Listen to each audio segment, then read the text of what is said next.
Odio y propaganda, la Guerra Fría. Una serie de 4 episodios con George Stroumboulopoulos. La lucha global por dominar la mente del mundo. Todos hemos oído el refrán, la pluma es más poderosa que la espada. ¿Pero creen que es verdad? ¿Que las palabras pueden ser en realidad más poderosas que las bombas? Pues en los años 80 lo son. 3 hombres, 3 voces nuevas hablan sin tapujos y cambian las reglas de la Guerra Fría. Un presidente norteamericano es actor y sus frases resonarán por todo el mundo. Un papa polaco, sus sermones agitarán el telón de acero. Y un líder soviético, en cierto modo idealista, cuya llamada al cambio desatará los dramáticos acontecimientos que sacudirán al comunismo en sus cimientos. 3 hombres están a punto de cambiar el destino del mundo, en una época de amor, odio y propaganda. Amor, odio y propaganda, la Guerra Fría. Episodio 4. La guerra de las palabras.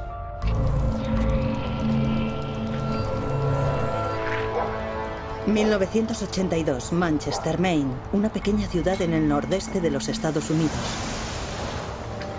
Como en cualquier ciudad pequeña de cualquier parte, los grandes problemas mundiales parecen lejanos. Pero hay algo flotando en el aire. Miedo. Ese miedo impulsa a Samantha Smith, de 10 años de edad, a escribir una carta. Un acto que por un instante la convertirá en la niña más famosa del planeta. Querido señor Andropov, me preocupa que Rusia y Estados Unidos entren en una guerra nuclear. Me gustaría saber por qué quiere conquistar el mundo, o al menos nuestro país. Atentamente, Samantha Smith. La carta de Samantha está dirigida a Yuri Andropov, el nuevo líder de la Unión Soviética.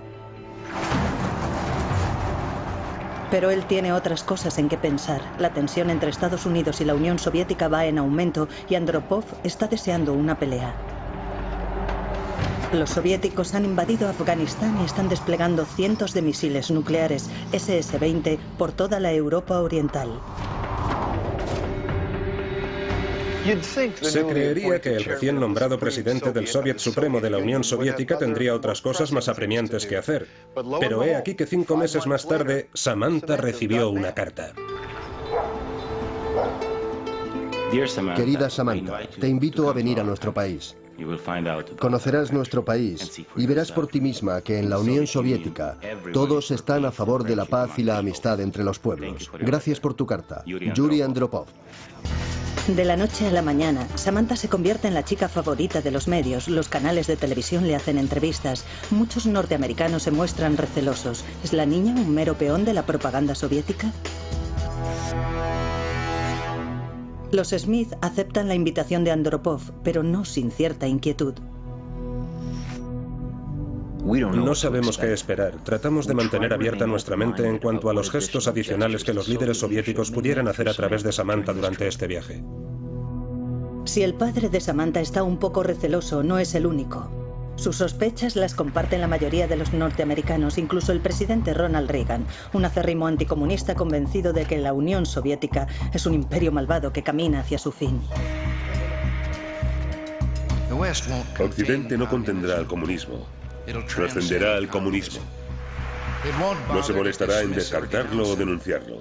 Lo descartará como un capítulo extraño de la historia humana, cuyas últimas páginas están escribiendo incluso ahora. En la guerra contra el comunismo no es sorprendente que Reagan se vea a sí mismo en el papel de héroe, un papel que ha representado muchas veces cuando era actor en Hollywood. Mala suerte, hijo. Supongo que no todos podemos tener encanto y además ser guapos. Ha sido una estrella del fútbol, un agente del FBI y un sensato sheriff en un clásico del oeste. De acuerdo, chicos, ya es suficiente. ¡Solo queremos a Durango! No vais a tenerlo. ¿Queríais ley y orden en este pueblo? Lo tenéis. De todos sus papeles, su favorito con diferencia es el del vaquero que lucha por la justicia. Cuando entró en política, esta fue la imagen que quiso promover. Ustedes y yo tenemos el coraje de decirles a nuestros enemigos que hay un premio que no pagaremos, que hay un punto más allá del cual no deben avanzar. Los años de Reagan como actor le prepararon bien para recordar sus frases en el escenario, consiguiendo en sus apariciones imprimir en sus discursos un tinte de perfecta declamación que funcionó muy bien en esta nueva era de inmediatez televisiva. Reagan cree que la maquinaria militar soviética es más poderosa que la de Estados Unidos.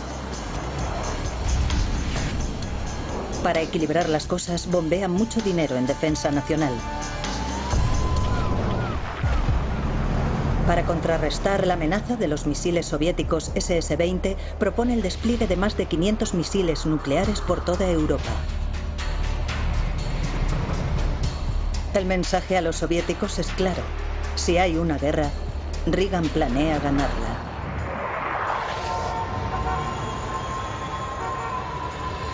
Este nuevo incremento de armas asusta muchísimo a todo el mundo. En Estados Unidos y en toda Europa, cientos de miles de personas temen al vaquero de geriátrico, con el dedo puesto en el botón nuclear.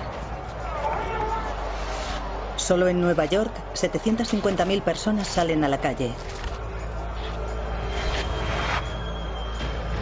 Ante la protesta masiva, Reagan comprende que tendrá que cambiar de melodía. Descubre su plan. Es el giro definitivo del arma definitiva. Un arma de paz. Es la Iniciativa de Defensa Estratégica, o SDE. Hago un llamamiento a la comunidad científica de nuestro país, a aquellos que nos suministraron las armas nucleares, a que ahora hagan uso de su gran talento para la causa de la humanidad y de la paz mundial, a que nos proporcionen la manera de hacer que estas armas nucleares se vuelvan impotentes y obsoletas. Reagan imagina una especie de escudo antimisiles, un paraguas que proteja a Estados Unidos en caso de un ataque nuclear. Parece algo sacado de una película de ciencia ficción. Y por supuesto, ¿cómo será conocida? Como la Guerra de las Galaxias.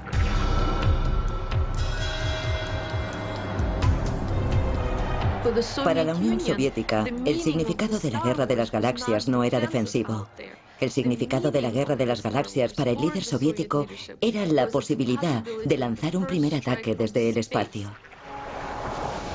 A pesar de la tensión extrema, Samantha Smith y sus padres aceptan la invitación de Andropov de visitar la Unión Soviética.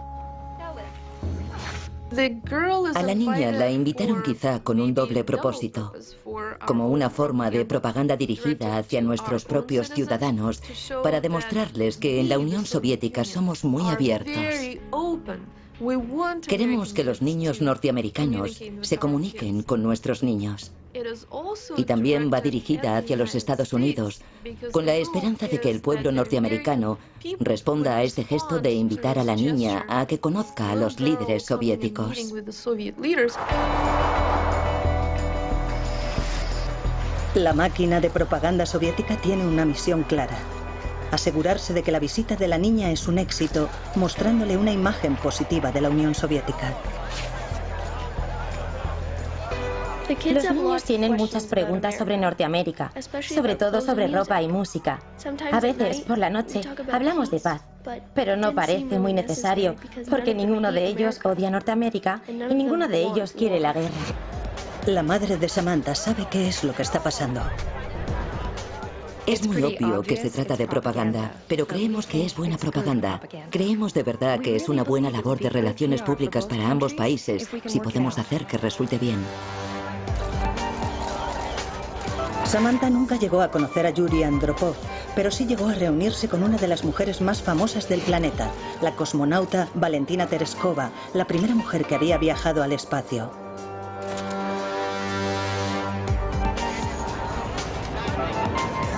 Tras 2 semanas en la Unión Soviética, Samantha Smith se dirige a casa con un mensaje para los norteamericanos. El pueblo soviético no quiere la guerra. Son muy parecidos a nosotros y no quieren nada malo para el mundo. De vuelta en Estados Unidos, Samantha comienza a propagar las buenas noticias. Es un éxito en el circuito televisivo, pero las invitaciones terminan de forma abrupta. El mensaje de paz de Samantha es ensombrecido por una tragedia. El 1 de septiembre de 1983, el vuelo KAL 007 de las aerolíneas coreanas es derribado en el espacio aéreo soviético. Las 269 personas que van a bordo mueren.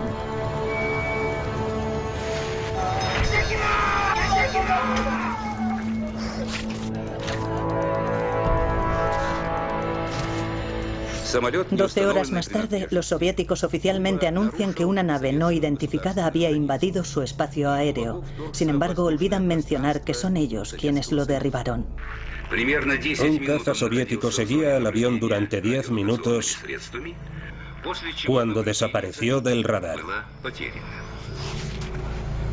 En Washington, la máquina de propaganda está a pleno rendimiento.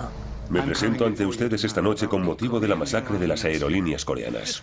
Esta era una gran oportunidad de acusar a la Unión Soviética, de tacharlo de Estado terrorista, de aislarlo ante la opinión pública mundial.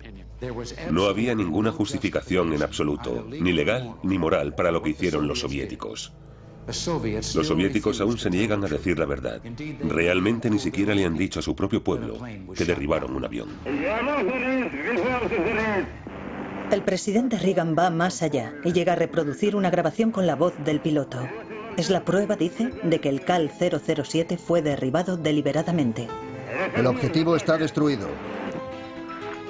Pero Reagan no está contando toda la historia. En la grabación original, el piloto soviético les pide repetidamente a los pilotos del KAL que se identifiquen. Ellos no responden. Lanza un disparo de aviso. Y nada, por lo que supone que debe de ser un avión espía. En este momento derriba el avión.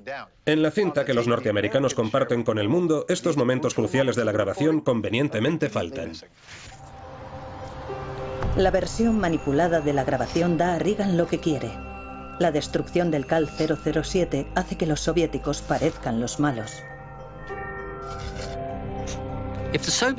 Que los soviéticos derribaran un avión civil mueve a la gente a preguntarse si no considerarán emplear los misiles nucleares.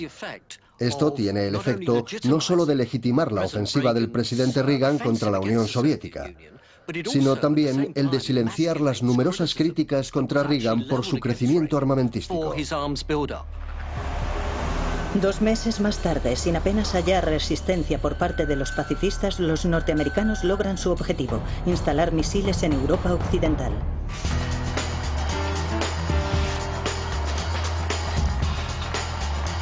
Reagan está en racha. En 1984 se presenta una segunda elección como presidente. El eslogan de su campaña, Norteamérica ha vuelto. Reagan gana por goleada. Solo diré, ya saben, los buenos hábitos son difíciles de cambiar. Unos meses más tarde, Samantha Smith y su padre mueren en un avión. 1000 personas asisten al funeral de la pequeña que predicó la paz en el imperio del mal. Querida señora Jane Smith. Entre ellas, un representante de la embajada soviética en Washington lee un mensaje de condolencia del Kremlin. La Casa Blanca no envía a ninguno.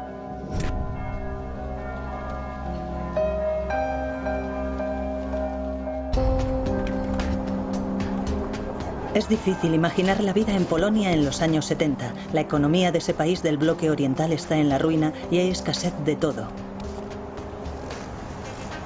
María Sova se levanta a las 4 de la mañana para ponerse a la cola. Incluso en pleno invierno aguanta la intemperie durante horas.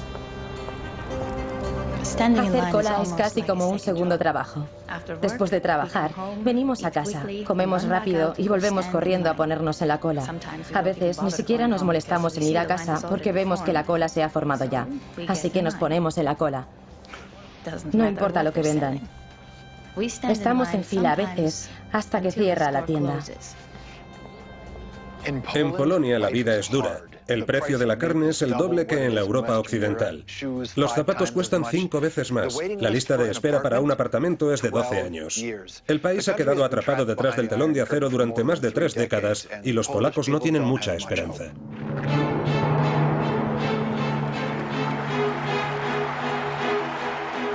Pero todo eso está a punto de cambiar. El detonante son los acontecimientos de Roma, que algunos podrían calificar de milagro.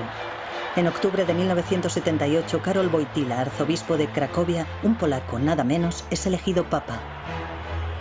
Queridísimos hermanos y hermanas, como la mayoría de la población polaca, María Sowa es católica. No podía creerlo. Corrí gritando, no lo adivinaréis. Pusimos la televisión. Estábamos muy felices, llenos de esperanza de que las cosas fueran a cambiar para nosotros. A diferencia de otros países del bloque comunista, la identidad nacional polaca está estrechamente vinculada a la Iglesia. La Iglesia es una auténtica fuerza que representa una realidad alternativa al régimen comunista. Son grandes noticias para el pueblo polaco, pero extrañamente a Juan Pablo II apenas se le conoce en su propio país. El día posterior a su elección, solo aparece este diminuto artículo en los periódicos y sin una foto. Y así es como quieren hacerlo los medios comunistas. No mencionan a la Iglesia, el otro poder en Polonia. Para la mayoría de los polacos, ese nuevo papa es un hombre misterioso. Pero los comunistas conocen a Karol Wojtyła demasiado bien. Perteneció a la resistencia. Bajo la ocupación nazi ayudó a esconder a judíos de la Gestapo, evitando a duras penas que le capturaran. Bajo el régimen comunista, llegó a ser obispo de Cracovia y luchó por el derecho a construir iglesias.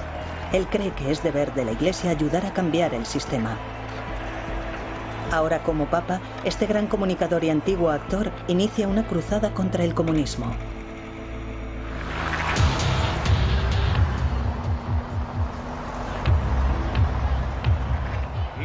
En el nombre del Padre, y del Hijo, y del Espíritu Santo.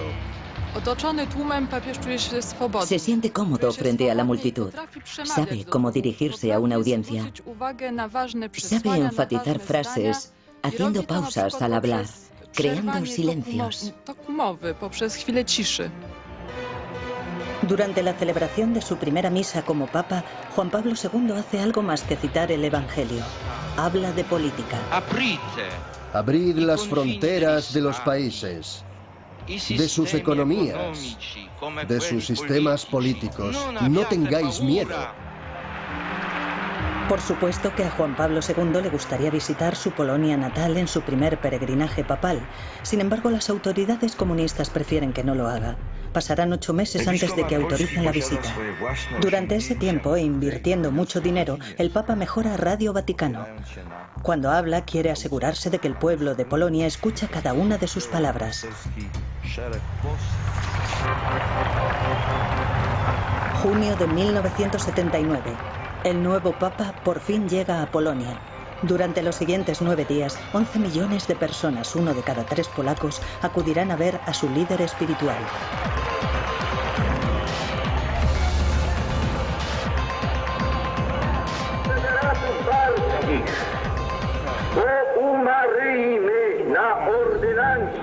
No es sorprendente que el gobierno comunista haga lo posible por minimizar el impacto del Papa.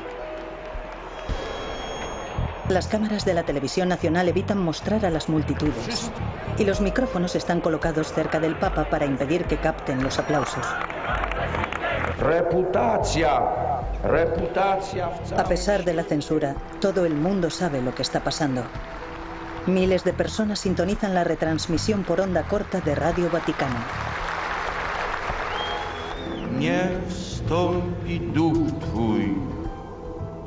Las palabras del Papa son inspiradoras. No debería hablar de política en público, pero sabe cómo esquivar las normas. Sus sermones son nada menos que mensajes en código. Y la gente sabe leer entre líneas. Que tu espíritu descienda y renueve la faz de la tierra. La faz de esta tierra. Cuando el Papa dijo que descienda tu espíritu y que Él renueve esta tierra, todo el mundo entendió de inmediato lo que significaba, que era derrocar al comunismo. Renovar esta tierra significaba el cambio del sistema. María Sowa tiene una hija pequeña, Marcy. Uno de los primeros regalos que Marcy recibe es un proyector de diapositivas para que pueda ver las imágenes del hombre que está devolviéndole la esperanza a Polonia. Años más tarde, los acontecimientos que pronto agitarían Polonia la llevarán a escribir sus memorias en forma de novelas gráficas. Creía que era la única capaz de hacer llorar a mi madre. No lo soy. El Papa también puede hacerlo. Le encantan las diapositivas de Juan Pablo II visitando Polonia. También hay un hombre con bigote llamado Lech Walesa que representa el corazón de un sindicato que se está rebelando contra las autoridades.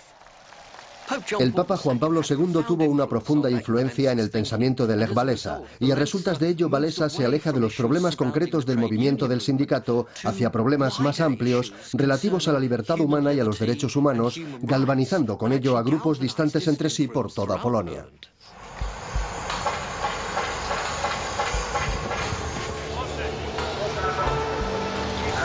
El movimiento se propaga como un incendio, echa raíces en las fábricas de toda Polonia. Decenas de miles de trabajadores van a la huelga. Quieren ser reconocidos como sindicato independiente y autónomo. Al final, el gobierno cede ante la presión. Solidaridad se convierte en el primer movimiento sindicalista libre detrás del telón de acero. Y con ello aparece la primera grieta en los cimientos del comunismo.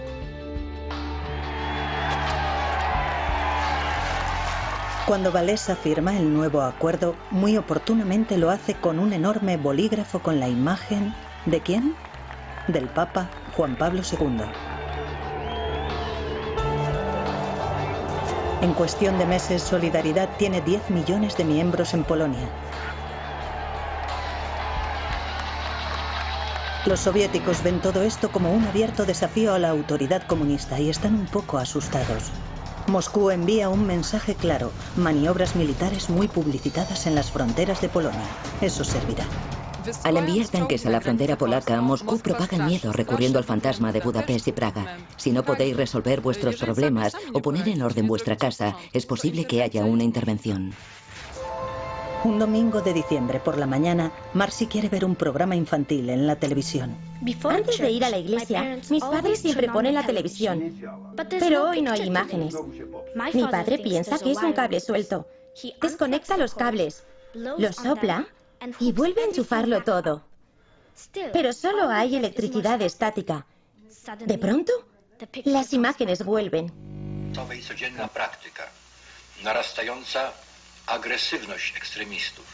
El general Wojciech Jaruzelski aparece y declara que Polonia está en estado de guerra. Tras amenazar con una intervención militar, los soviéticos exigen que Jaruzelski, su hombre en Polonia, haga lo que sea necesario para tomar el control y restablecer el orden en Polonia. Y este impone la ley marcial e ilegaliza Solidaridad. Hace arrestar a miles de activistas sindicales y coloca a Lech Walesa en arresto domiciliario. A los soldados que vienen a arrestarle, Walesa les advierte: este es el momento de vuestra derrota. Acabáis de clavar el último clavo en el ataúd del comunismo.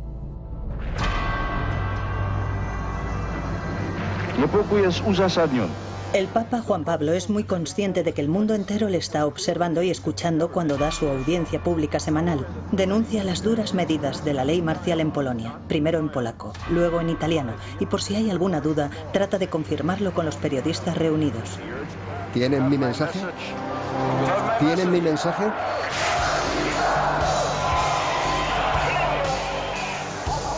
En Polonia, Solidaridad contraataca, pero tiene que operar en absoluto secreto. Y eso resulta difícil. Las demostraciones públicas son recibidas con extrema violencia.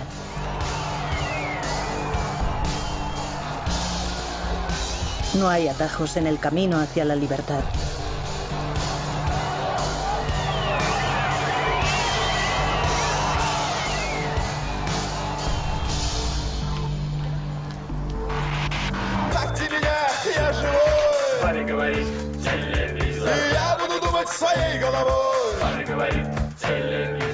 En 1984, una época de pesimismo en la Unión Soviética.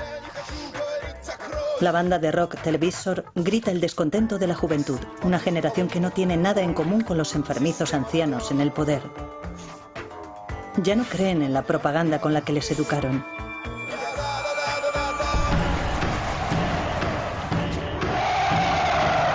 Hay un nuevo jefe en el Kremlin Y eso significa un cambio. El hombre se muestra inflexible, quiere poner fin a la propaganda y las mentiras de sus predecesores. En esta historia se manifiesta el verdadero carácter del nuevo hombre. Está tomando parte en una nueva simulación de guerra y en esta crisis totalmente ficticia le piden que presione el botón nuclear. Pero él se congela. No puede o no quiere lanzar los misiles nucleares, ni siquiera los falsos. Les presentamos a Mikhail Gorbachev. Con 54 años, Gorbachev es el miembro más joven del Politburó. Es también el primer líder soviético que ha vivido, siendo un niño, la Segunda Guerra Mundial. Su familia sobrevivió a la ocupación alemana y al reinado del terror de Stalin. Esas experiencias moldearon al hombre. Cuando sube al poder, Gorbachev se muestra muy diferente. De pronto llega un hombre que habla con libertad, que sonríe, sale de su coche y pasea por la calle, habla con la gente, toca a la gente. Y eso es increíble.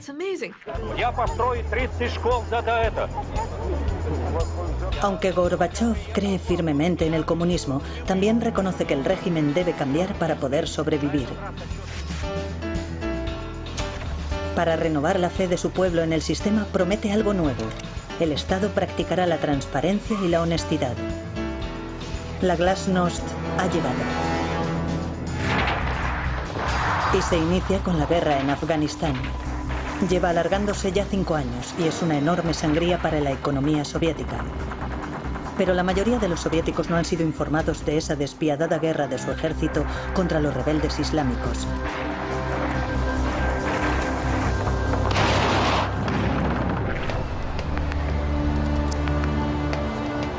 Andrei Kryukov, de 18 años de edad, aún cree en el socialismo. Parte a Afganistán con el sueño de convertirse en un héroe, como esos valientes jóvenes que aparecen en los medios. Los periódicos cubren actos de coraje, de generosa asistencia y ayuda a la población afgana. Proporcionan alimentos. Eso es lo que se lee en los periódicos. Tras 9 meses de entrenamiento, Andrei aterriza en Afganistán. La guerra romántica es reemplazada con rapidez por la realidad. Ve la verdad que se esconde detrás de la propaganda. Pocas semanas después de su llegada, el joven que ha soñado con convertirse en un héroe escribe a su madre. En 77 días estaré en la mitad de mi periodo militar. Estoy impaciente por estar en nuestra madre patria otra vez. Sería estupendo caminar por allí con una mochila en lugar de mi saco del ejército. Escríbeme lo antes posible. Adiós, Andrei. Solo unas horas después de escribir la carta, Andrei murió.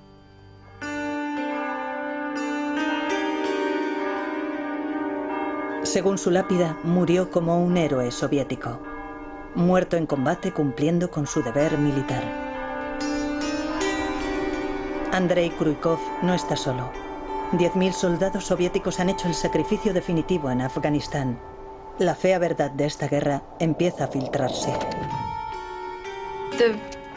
Los veteranos comienzan a volver a casa, pero hablan de las horribles atrocidades que también cometen las tropas soviéticas. Cada vez más soldados regresan diciendo que es un crimen lo que estamos haciendo allí. Gorbachev sabe que la propaganda ya no puede seguir ocultando la verdad. Empieza a hablar abiertamente de la guerra, incluso lo llama una herida abierta. Pero Gorbachev pronto descubrirá que no es nada fácil realizar un cambio en la Unión Soviética.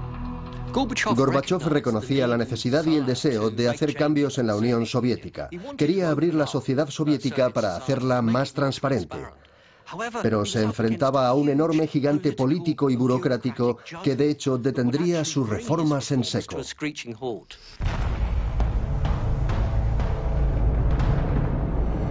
Sábado 26 de abril de 1986, se produce un accidente en el reactor número 4 de la planta nuclear de Chernóbil, en Ucrania.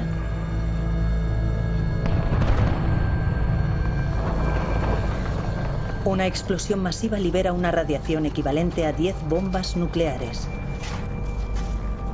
Es el peor desastre nuclear de la historia y una verdadera catástrofe para la política de apertura de Gorbachev.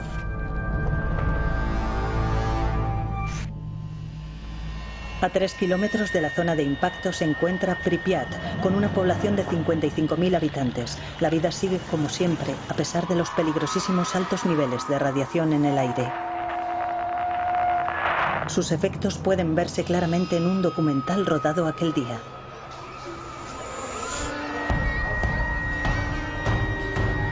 Atención, atención. Para asegurar la protección absoluta de todos los ciudadanos. Las autoridades esperan 36 horas antes de ordenar la evacuación de la ciudad. Dicen que es una medida temporal. Nadie menciona un accidente nuclear.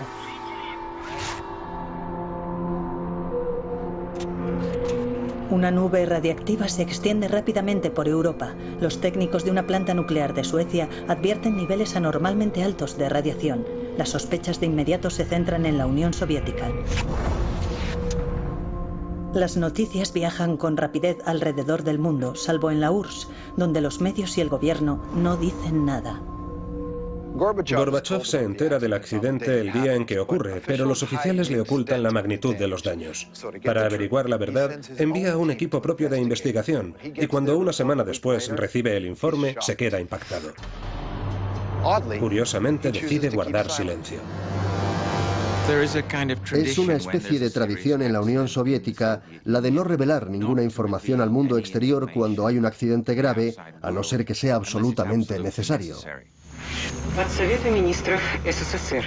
La televisión soviética tarda más de 2 días en comunicar en un breve anuncio que ha habido un contratiempo en Chernóbil.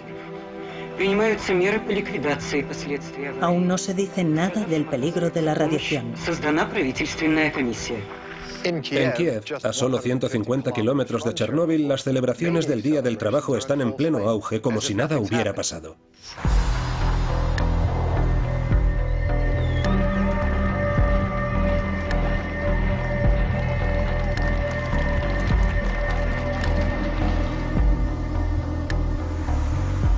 Zoya Gulko es físico nuclear en el Centro de Investigación de Kiev. Él sabe que el gobierno no está informando al pueblo del peligro. Para proteger a su hija de 8 años, Kira traza una línea en medio de su apartamento y le pide que no la cruce para que se mantenga apartada de las ventanas. Pero su mujer, Slava, profesora, no tiene más remedio que llevar a sus alumnos a las celebraciones del Día de los Trabajadores. Desfilan en el exterior, inconscientes de que se están exponiendo a una radiación letal. El director dijo que perdería mi trabajo si mi clase no iba. No tuve elección. Una madre llamó para preguntarme, ¿por qué está haciendo esto? ¿Sabe? Es peligroso salir al exterior. Le dije que no podía negarme. Me respondió, un día lo lamentará. Espere y verá.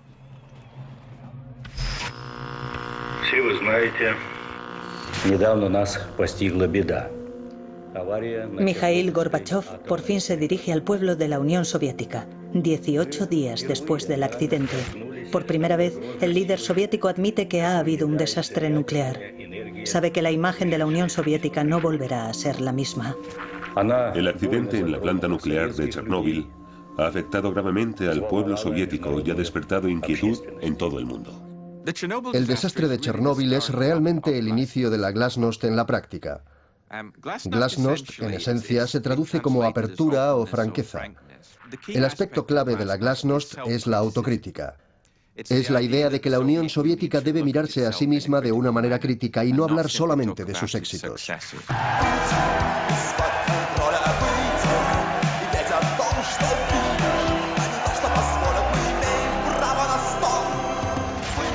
Mikhail Borsíkin y su banda Televisor toman la palabra Gorbachev. Gracias a la glasnost pueden expresar su descontento, incluso con mayor libertad. Toda idea de control de pronto se hizo irreal. A nadie le importó un comino ya. En el siguiente festival cantamos canciones mucho más fuertes, pero ninguno de los controladores dijo nada porque esta vez no estábamos solos. La glasnost alcanza un estado de agitación extrema en la Unión Soviética.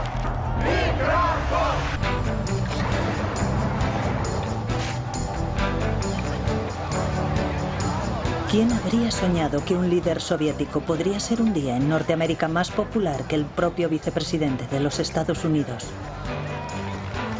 Pues eso es exactamente lo que pasó cuando el señor Gorbachev fue a Washington y decidió dar un paseo. ¿Qué piensa usted de Gorbachov? Ese hombre es un genio de las relaciones públicas. Saltar de un coche de esa manera, increíble. Cuando Gorbachov llegó a Norteamérica, fue recibido como un héroe por el pueblo norteamericano, porque el mensaje que proyectaba era de esperanza. Y ese es un mensaje que el pueblo norteamericano llevaba añorando largo tiempo. Mal aconsejado habría estado el presidente Reagan si hubiera ido contra esos sentimientos. El 8 de diciembre de 1987, la Guerra Fría toma un nuevo giro, ya que Ronald Reagan por fin cambia el tono. A menudo he sentido que nuestros pueblos deberían haber sido mejores amigos desde hace mucho tiempo. El odio se ha convertido en amor. Gorbachov estaba en Washington para firmar un acuerdo histórico, no solo para limitar las armas nucleares, sino para destruirlas.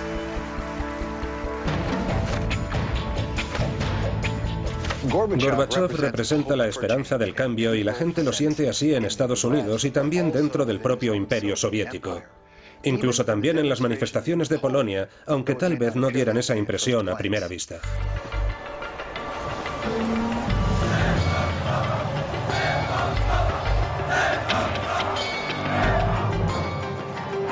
La situación en Polonia no ha mejorado desde que el general Jaruzelski impusiera la ley marcial.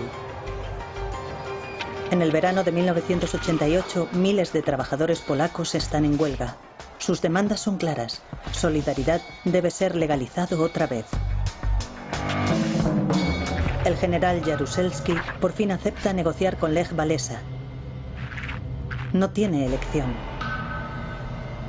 Mikhail Gorbachov ha anunciado que la Unión Soviética ya no saldrá al rescate de sus aliados comunistas. La cruda realidad es que ya no tiene los medios para hacerlo. Cualquier interferencia en los asuntos internos o cualquier intento por limitar la soberanía de otro Estado, amigo, aliado u otro, sería inadmisible. El mensaje de Gorbachov es completamente revolucionario. Está rompiendo con 40 años de tradición soviética. 40 años en los que la Unión Soviética tuvo más que palabras para imponer el modo en que se dirigían sus países satélite. Un viento de libertad está soplando a través de Europa Oriental y Polonia es la primera en beneficiarse. Abril de 1989. Tras 2 meses de negociaciones, el gobierno polaco cede. Solidaridad, para deleite de todos, es legalizado. Se organizan elecciones y el 4 de junio, después de misa, todos corren a votar. Nuestro primer voto en 40 años. Solidaridad logra una victoria impresionante. Polonia se convierte en el primer país del bloque oriental en tener un primer ministro no comunista. Polonia tardó 10 años en alcanzar esta posición, pero para el resto de Europa Oriental los acontecimientos se sucederían ahora rápidamente con un impulso propio. Ese mismo verano, Hungría comienza a derribar el telón de acero que la separa de Austria. A comienzos de noviembre, Berlín Oriental está paralizada por la mayor manifestación de su historia. El 9 de noviembre, el símbolo más famoso de la Guerra Fría, el muro de Berlín, cae con estrépito. De vuelta en Polonia, Marcy está pegada a la televisión. Es como si todos los muros de mi edificio cayeran con él, como si todos los apartamentos se hubieran convertido en uno y todas las puertas estuvieran abiertas. Habíamos abierto la puerta a la libertad. Estábamos reuniéndonos todos con los brazos y el corazón abiertos de par en par. La caída del muro de Berlín tuvo un efecto dominó en los países satélites soviéticos. El poder comunista es barrido. En Hungría, Bulgaria, Checoslovaquia y Rumanía.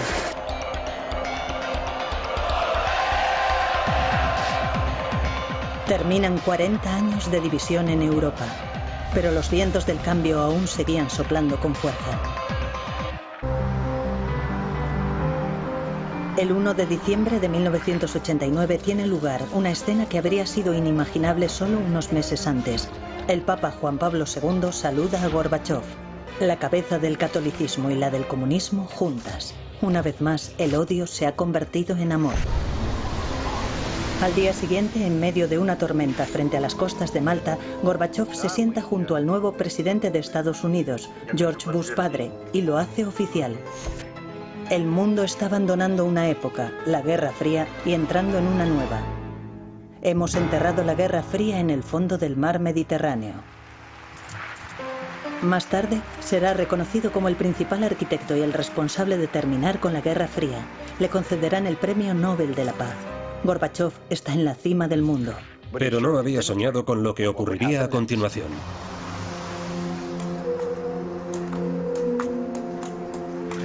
De vuelta en casa, el emperador va sin ropa y el imperio se está desintegrando.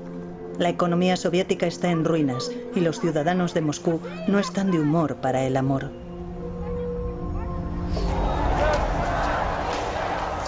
La propaganda infundía un sentimiento de orgullo por los logros de la Unión Soviética como superpotencia. Sin embargo, cuando empezó a desmoronarse la Unión, la propaganda cada vez se distanciaba más de la experiencia diaria de los ciudadanos. El resultado fue que Gorbachov era visto como un líder débil e ineficaz.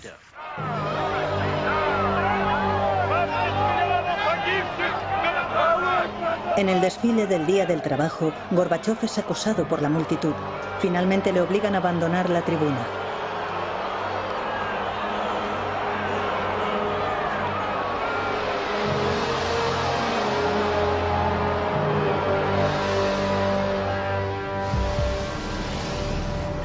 El 25 de diciembre de 1991, Mikhail Gorbachov es barrido por la ola de reformas que él mismo ha propiciado.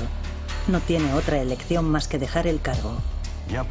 Renuncio a mi puesto de primer ministro de la Unión Soviética. Al día siguiente, la Unión Soviética dejó de existir. Después de 45 años de tensión e innumerables vidas perdidas en terribles guerras por el poder, Norteamérica es el último hombre en pie y, por lo tanto, el ganador de la Guerra Fría. La propaganda se convirtió en una herramienta de enfrentamiento en una guerra que ninguna de las superpotencias podía ganar en un sentido militar. La retórica de la propaganda llevó al mundo al borde del abismo, pero también aseguró que las dos superpotencias jamás se enfrentarían en un conflicto nuclear. Cuando tiraron el muro de Berlín, la propaganda soviética de la Guerra Fría quedó en silencio.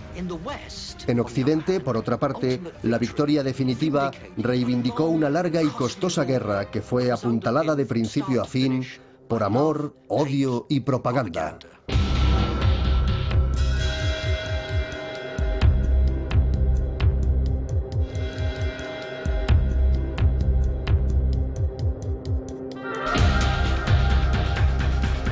Soviética va en aumento y Andropov está deseando una pelea. Los soviéticos han invadido Afganistán y están desplegando cientos de misiles nucleares SS-20 por toda la Europa oriental. Se creería que el recién nombrado presidente del Soviet Supremo de la Unión Soviética tendría otras cosas más apremiantes que hacer. Pero he aquí que 5 meses más tarde, Samantha recibió una carta. Querida Samantha, te invito a venir a nuestro país.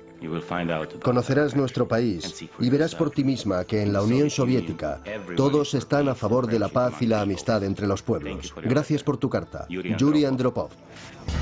De la noche a la mañana, Samantha se convierte en la chica favorita de los medios. Los canales de televisión le hacen entrevistas. Muchos norteamericanos se muestran recelosos. ¿Es la niña un mero peón de la propaganda soviética? Los Smith aceptan la invitación de Andropov, pero no sin cierta inquietud. No sabemos qué esperar. Tratamos de mantener abierta nuestra mente en cuanto a los gestos adicionales que los líderes soviéticos pudieran hacer a través de Samantha durante este viaje. Si el padre de Samantha está un poco receloso, no es el único. Sus sospechas las comparten la mayoría de los norteamericanos, incluso el presidente Ronald Reagan, un acérrimo anticomunista convencido de que la Unión Soviética es un imperio malvado que camina hacia su fin. Occidente no contendrá al comunismo, trascenderá al comunismo. No se molestará en descartarlo o denunciarlo. Lo descartará como un capítulo extraño de la historia humana, cuyas últimas páginas están escribiendo incluso ahora.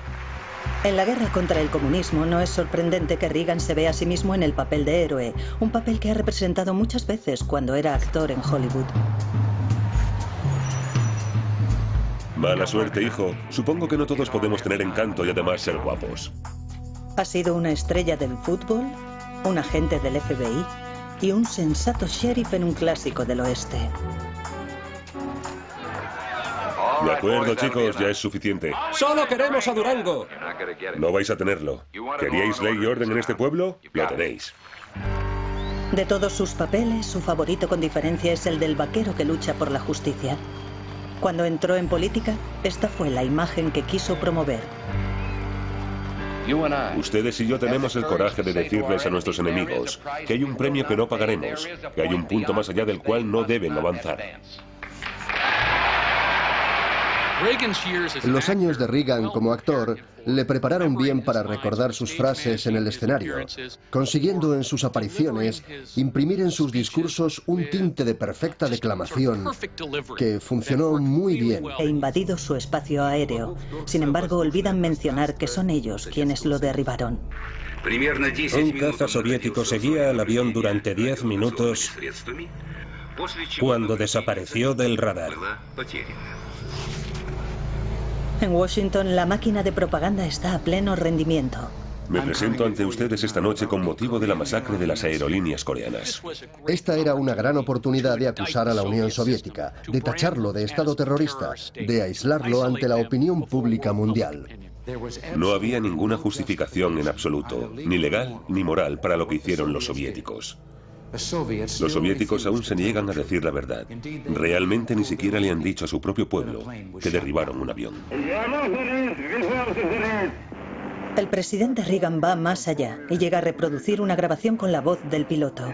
Es la prueba, dice, de que el CAL 007 fue derribado deliberadamente. El objetivo está destruido. Pero Reagan no está contando toda la historia. En la grabación original, el piloto soviético les pide repetidamente a los pilotos del CAL que se identifiquen.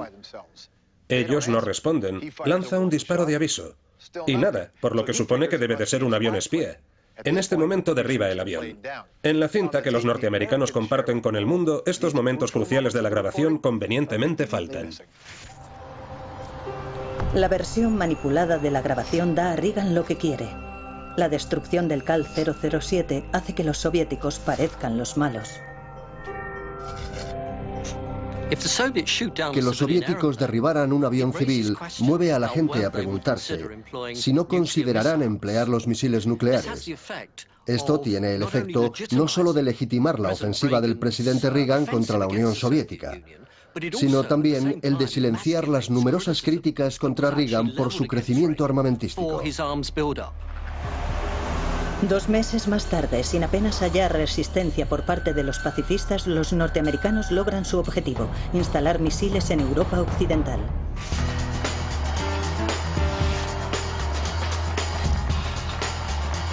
Reagan está en racha.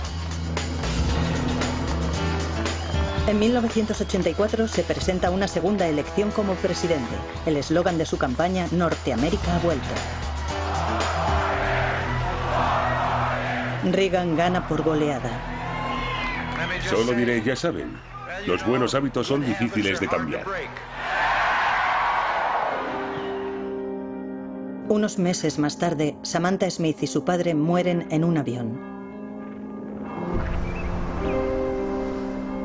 1000 personas asisten al funeral de la pequeña que predicó la paz en el imperio del mal. Querida señora, 40 años. Solidaridad logra una victoria impresionante.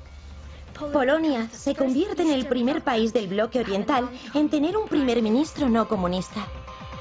Polonia tardó 10 años en alcanzar esta posición, pero para el resto de Europa Oriental los acontecimientos se sucederían ahora rápidamente con un impulso propio.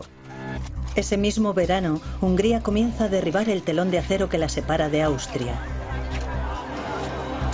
A comienzos de noviembre, Berlín Oriental está paralizada por la mayor manifestación de su historia. El 9 de noviembre, el símbolo más famoso de la Guerra Fría, el muro de Berlín, cae con estrépito. De vuelta en Polonia, Marcy está pegada a la televisión. Fue como si todos los muros de mi edificio cayeran con él, como si todos los apartamentos se hubieran convertido en uno y todas las puertas estuvieran abiertas. Habíamos abierto la puerta a la libertad. Estábamos reuniéndonos todos con los brazos y el corazón abiertos de par en par. La caída del muro de Berlín tuvo un efecto dominó en los países satélites soviéticos. El poder comunista es barrido. en Hungría, Bulgaria, Checoslovaquia y Rumanía.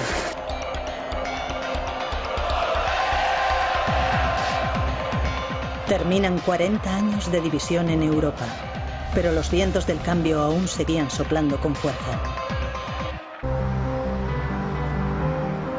El 1 de diciembre de 1989 tiene lugar una escena que habría sido inimaginable solo unos meses antes. El Papa Juan Pablo II saluda a Gorbachov. La cabeza del catolicismo y la del comunismo juntas. Una vez más, el odio se ha convertido en amor. Al día siguiente, en medio de una tormenta frente a las costas de Malta, Gorbachov se sienta junto al nuevo presidente de Estados Unidos, George Bush padre, y lo hace oficial. El mundo está abandonando una época, la Guerra Fría, y entrando en una nueva. Hemos enterrado la Guerra Fría en el fondo del mar Mediterráneo. Más tarde, será reconocido como el principal arquitecto y el responsable de terminar con la Guerra Fría. Le concederán el Premio Nobel de la Paz. Gorbachov está en la cima del mundo. Pero no había soñado con lo que ocurriría a continuación.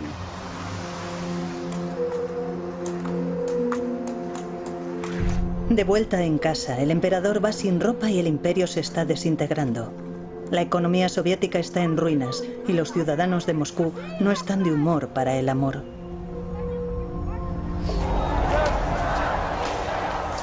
La propaganda infundía un sentimiento de orgullo por los logros de la Unión Soviética como superpotencia. Sin embargo, cuando empezó a desmoronarse la... Ha estado atrapado detrás del telón de acero durante más de 3 décadas y los polacos no tienen mucha esperanza.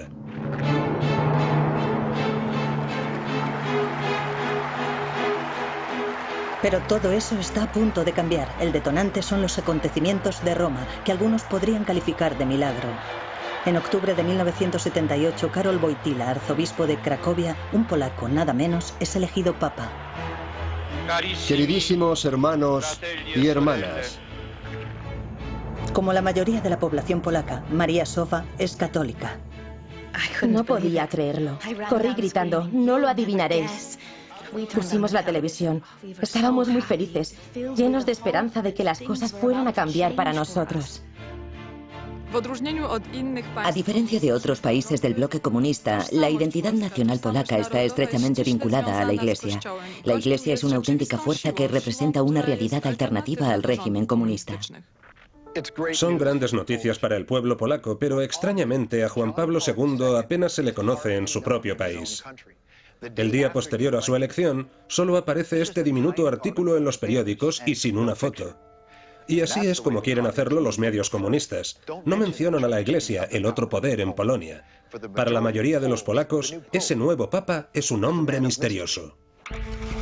Pero los comunistas conocen a Karol Wojtyła demasiado bien. Perteneció a la resistencia. Bajo la ocupación nazi ayudó a esconder a judíos de la Gestapo, evitando a duras penas que le capturaran. Bajo el régimen comunista, llegó a ser obispo de Cracovia y luchó por el derecho a construir iglesias. Él cree que es deber de la Iglesia ayudar a cambiar el sistema. Ahora, como papa, este gran comunicador y antiguo actor inicia una cruzada contra el comunismo.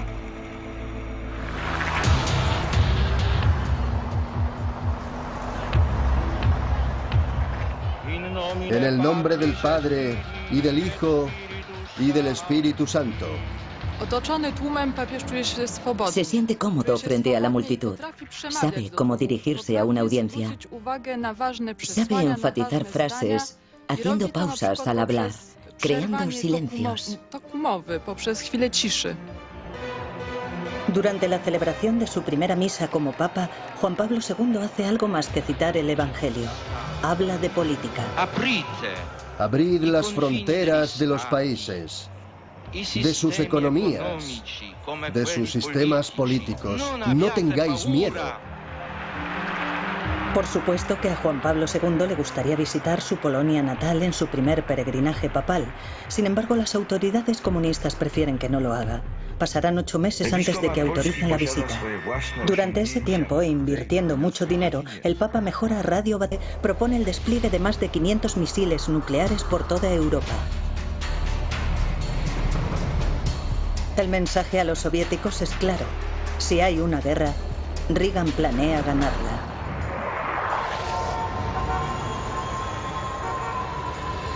Este nuevo incremento de armas asusta muchísimo a todo el mundo. En Estados Unidos y en toda Europa, cientos de miles de personas temen al vaquero de geriátrico, con el dedo puesto en el botón nuclear. Solo en Nueva York, 750.000 personas salen a la calle. Ante la protesta masiva, Reagan comprende que tendrá que cambiar de melodía. Descubre su plan. Es el giro definitivo del arma definitiva. Un arma de paz. Es la Iniciativa de Defensa Estratégica, o SDE. Hago un llamamiento a la comunidad científica de nuestro país, a aquellos que nos suministraron las armas nucleares, a que ahora hagan uso de su gran talento para la causa de la humanidad y de la paz mundial, a que nos proporcionen la manera de hacer que estas armas nucleares se vuelvan impotentes y obsoletas. Reagan imagina una especie de escudo antimisiles, un paraguas que proteja a Estados Unidos en caso de un ataque nuclear. Parece algo sacado de una película de ciencia ficción. Y por supuesto, ¿cómo será conocida? Como la Guerra de las Galaxias.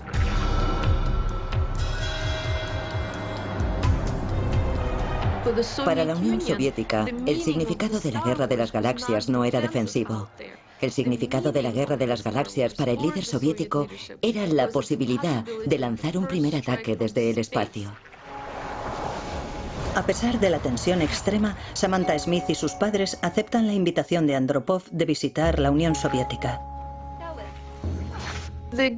A la niña la invitaron quizá con un doble propósito, como una forma de propaganda dirigida hacia nuestros propios ciudadanos para demostrarles que en la Unión Soviética somos muy abiertos.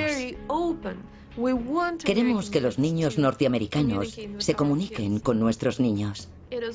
Y también va dirigida hacia los Estados Unidos, con la esperanza de que el pueblo norteamericano responda a este gesto de invitar a la niña a que conozca a los líderes soviéticos.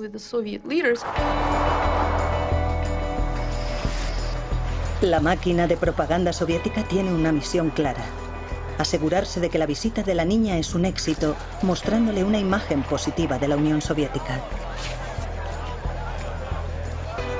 Los niños tienen muchas preguntas sobre Norteamérica, sobre todo sobre ropa y música.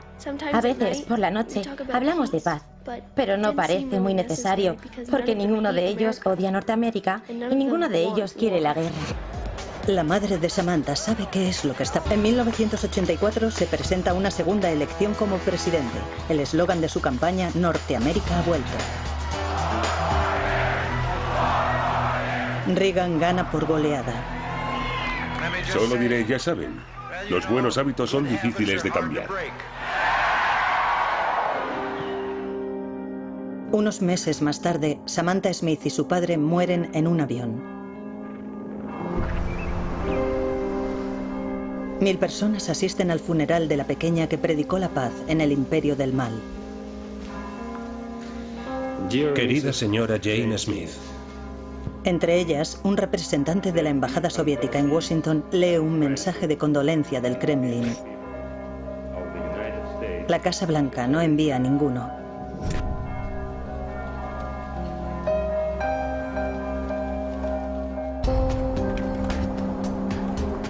Es difícil imaginar la vida en Polonia en los años 70. La economía de ese país del bloque oriental está en la ruina y hay escasez de todo.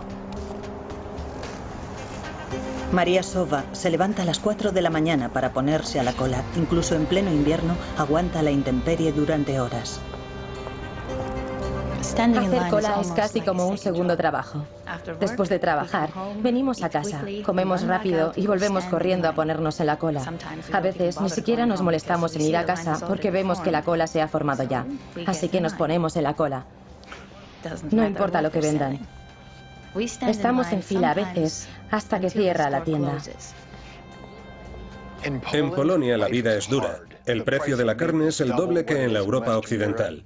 Los zapatos cuestan 5 veces más. La lista de espera para un apartamento es de 12 años. El país ha quedado atrapado detrás del telón de acero durante más de 3 décadas y los polacos no tienen mucha esperanza.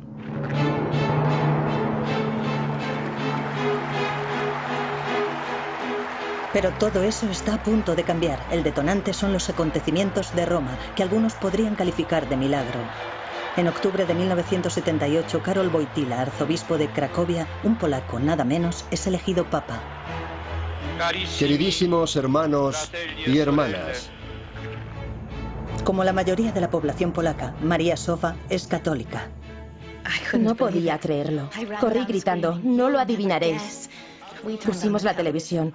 Estábamos muy felices, llenos de esperanza de que las cosas fueran a cambiar para nosotros. A diferencia de otros países del bloque comunista, la identidad nacional polaca está estrechamente vinculada a la Iglesia. La Iglesia es una auténtica fuerza que representa una realidad alternativa al régimen comunista. Son grandes noticias para el pueblo polaco, pero extrañamente a Juan Pablo II apenas se le conoce en su propio país. Dar sus frases en el escenario, consiguiendo en sus apariciones imprimir en sus discursos un tinte de perfecta declamación que funcionó muy bien en esta nueva era de inmediatez televisiva. Reagan cree que la maquinaria militar soviética es más poderosa que la de Estados Unidos. Para equilibrar las cosas, bombea mucho dinero en defensa nacional. Para contrarrestar la amenaza de los misiles soviéticos SS-20, propone el despliegue de más de 500 misiles nucleares por toda Europa. El mensaje a los soviéticos es claro. Si hay una guerra, Reagan planea ganarla.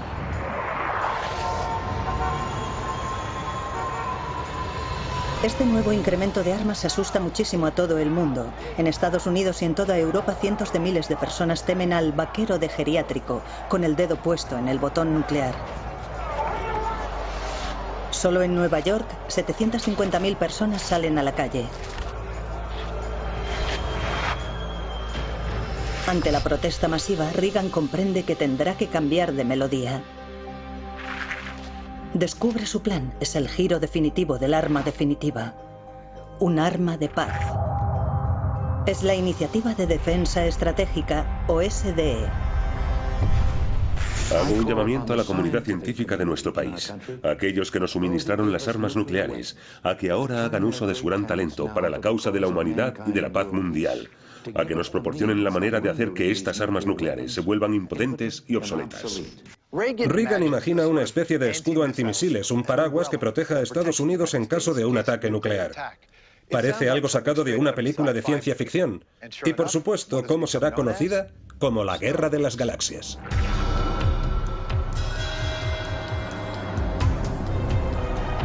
Para la Unión Soviética, el significado de la Guerra de las Galaxias no era defensivo.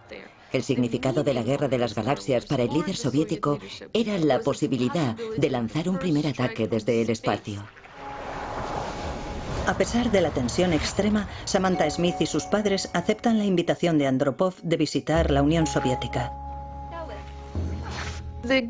A la niña la invitaron quizá con un doble propósito, como una forma de propaganda dirigida hacia nuestros propios ciudadanos para demostrarles que en la Unión Soviética somos muy abiertos. Queremos que los niños norteamericanos se comuniquen con nuestros niños. Y también va dirigida hacia los Estados Unidos, con la esperanza de que el pueblo norteamericano responda a este gesto de invitar a la niña a que conozca a los líderes soviéticos. Convertido en amor. Gorbachov estaba en Washington para firmar un acuerdo histórico, no solo para limitar las armas nucleares, sino para destruirlas.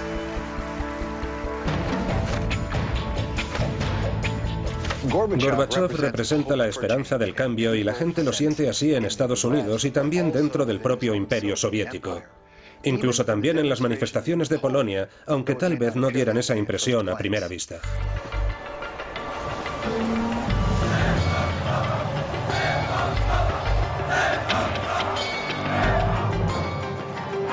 La situación en Polonia no ha mejorado desde que el general Jaruzelski impusiera la ley marcial. En el verano de 1988, miles de trabajadores polacos están en huelga. Sus demandas son claras. Solidaridad debe ser legalizado otra vez. El general Jaruzelski por fin acepta negociar con Lech Walesa. No tiene elección. Mikhail Gorbachev ha anunciado que la Unión Soviética ya no saldrá al rescate de sus aliados comunistas. La cruda realidad es que ya no tiene los medios para hacerlo. Cualquier interferencia en los asuntos internos o cualquier intento por limitar la soberanía de otro Estado, amigo, aliado u otro, sería inadmisible. El mensaje de Gorbachev es completamente revolucionario. Está rompiendo con 40 años de tradición soviética. 40 años en los que la Unión Soviética tuvo más que palabras para imponer el modo en que se dirigían sus países satélite. Un viento de libertad está soplando a través de Europa Oriental y Polonia es la primera en beneficiarse.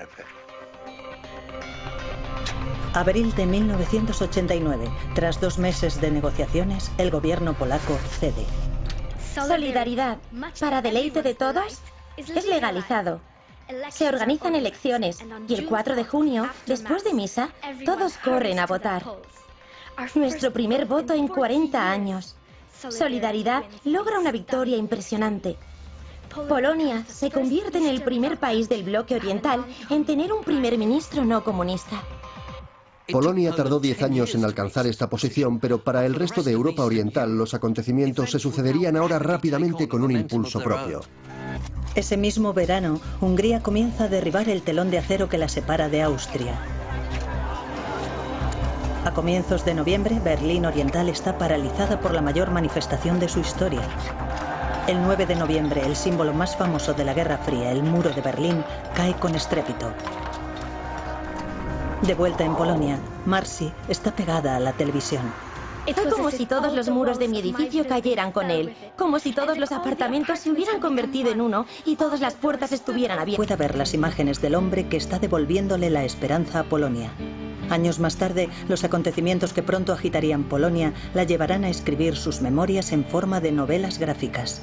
Creía que era la única capaz de hacer llorar a mi madre. No lo soy. El Papa también puede hacerlo. Le encantan las diapositivas de Juan Pablo II visitando Polonia. También hay un hombre con bigote llamado Lech Walesa que representa el corazón de un sindicato que se está rebelando contra las autoridades. El Papa Juan Pablo II tuvo una profunda influencia en el pensamiento de Lech Walesa, y a resultas de ello Walesa se aleja de los problemas concretos del movimiento del sindicato hacia problemas más amplios relativos a la libertad humana y a los derechos humanos, galvanizando con ello a grupos distantes entre sí por toda Polonia.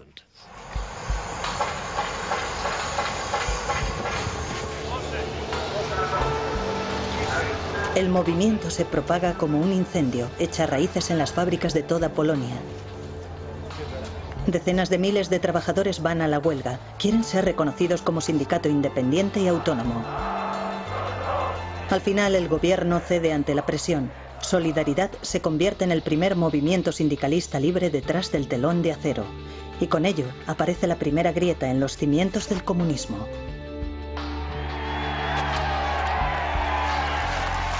Cuando Walesa firma el nuevo acuerdo, muy oportunamente lo hace con un enorme bolígrafo con la imagen ¿de quién?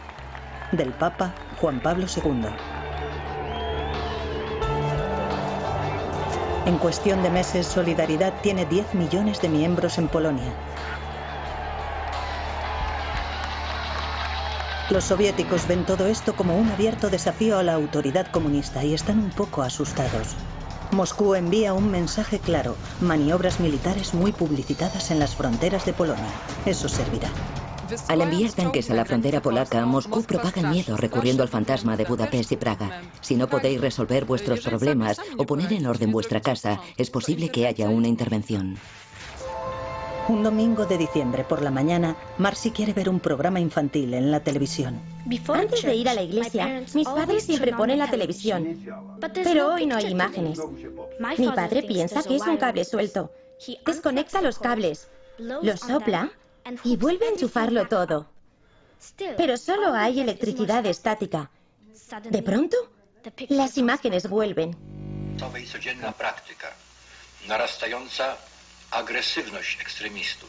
El general Wojciech Jaruzelski aparece y declara que Polonia está en estado de guerra.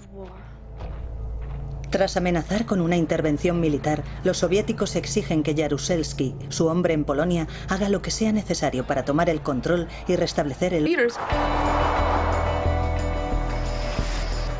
La máquina de propaganda soviética tiene una misión clara: asegurarse de que la visita de la niña es un éxito, mostrándole una imagen positiva de la Unión Soviética.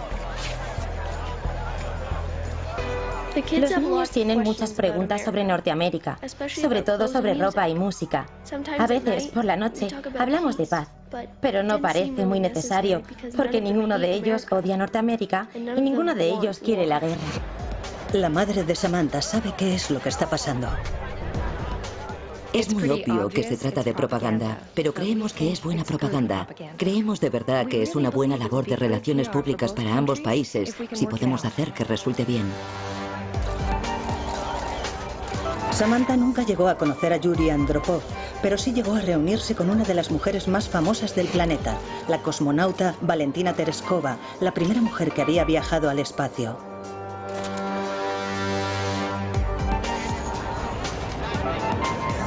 Tras 2 semanas en la Unión Soviética, Samantha Smith se dirige a casa con un mensaje para los norteamericanos. El pueblo soviético no quiere la guerra. Son muy parecidos a nosotros y no quieren nada malo para el mundo. De vuelta en Estados Unidos, Samantha comienza a propagar las buenas noticias. Es un éxito en el circuito televisivo, pero las invitaciones terminan de forma abrupta. El mensaje de paz de Samantha es ensombrecido por una tragedia. El 1 de septiembre de 1983, el vuelo KAL 007 de las aerolíneas coreanas es derribado en el espacio aéreo soviético. Las 269 personas que van a bordo mueren.